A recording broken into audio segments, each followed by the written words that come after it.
Friends, welcome to cooking language. கொழுக்கட்டை ரெசிபிலே ஏதாவது ஸ்வீட் இல்லாமல் நல்ல காரசாரமான டேஸ்டான ரெசிபியை செஞ்சு பார்க்கணுன்னு நீங்கள் நினச்சிங்கன்னா இந்த அம்மணி கொழுக்கட்டை ரெசிபியை ட்ரை பண்ணி பாருங்கள். இது வரைக்கும் நம்ம குக்கிங் லாங்குவேஜ் சேனலை சப்ஸ்கிரைப் பண்ணாதவங்க சப்ஸ்கிரைப் பண்ணுங்கள், லைக் பண்ணுங்கள், பெல் பட்டனை ப்ரெஸ் பண்ணுங்கள். ஒரு கப் பச்சரிசி மாவு எடுத்துக்கலாம். கூடவே இதுக்கு தேவையான உப்பு, ஒரு டீஸ்பூன் நெய்யும் நம்ம சேர்த்துக்கலாம். இது எல்லாத்தையும் நல்லா கலந்துக்கலாம்.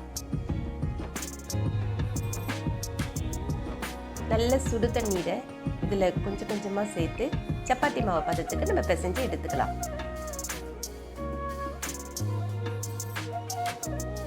மாவை இந்த அளவுக்கு சாஃப்டாக பிசைஞ்சு எடுத்துக்கலாம். இப்போ இது ஒரு தட்டு போட்டு மூடிடலாம். நம்ம ரெடி பண்ண மாவுலேருந்து கொஞ்சம் கொஞ்சமாக மாவை எடுத்து இதே போல் சின்ன சின்ன உருண்டையாக நம்ம உருட்டி எடுத்துக்கலாம்.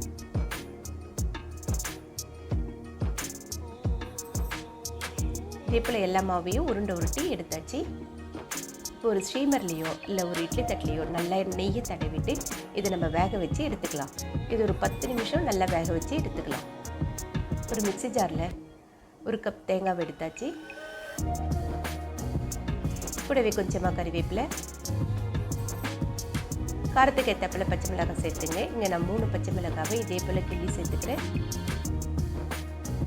இது தண்ணி சேர்க்காம அரைச்சி எடுத்துகிட்டு வந்துடலாம். பல்ஸ் மோடில் நல்லா அரைச்சி எடுத்துகிட்டு வந்துடலாம். இந்த பதத்துக்கு அரைச்சி எடுத்துக்கோங்க. இப்போ நம்மளுக்கு கொழுக்கட்டையும் நல்லா வெந்து வந்திருக்குது. மாவு நல்லா சாஃப்டாக பிசைஞ்சதுனால ஒன்றோடு ஒன்று ஒட்டாமல் கொழுக்கட்டை நல்லா சாஃப்டாக வெந்து வந்திருக்குது.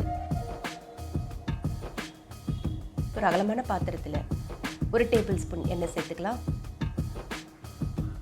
எண்ணெய் காஞ்சது 1 டீஸ்பூன் கடுகு, 1 டீஸ்பூன் உளுத்தம் பருப்பையும் சேர்த்துக்கலாம்.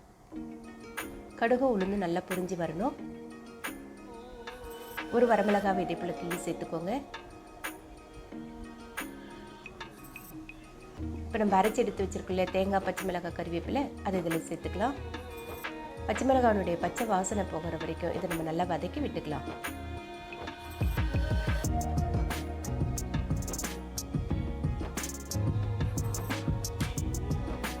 இதுக்கு தேவையான உப்பையும் நம்ம சேர்த்துக்கலாம்.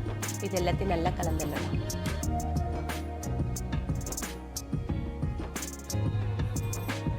இப்போ வேக வச்சு எடுத்து வச்சுருக்க கொழுக்கட்டையை இதில் சேர்த்துக்கலாம். இதே போல் நல்லா கலந்து எடுத்துக்கோங்க. அவ்வளோதான், நம்மளுடைய அம்மணி கொழுக்கட்டை காரசாரமாக சூப்பராக ரெடி ஆகிடுச்சு.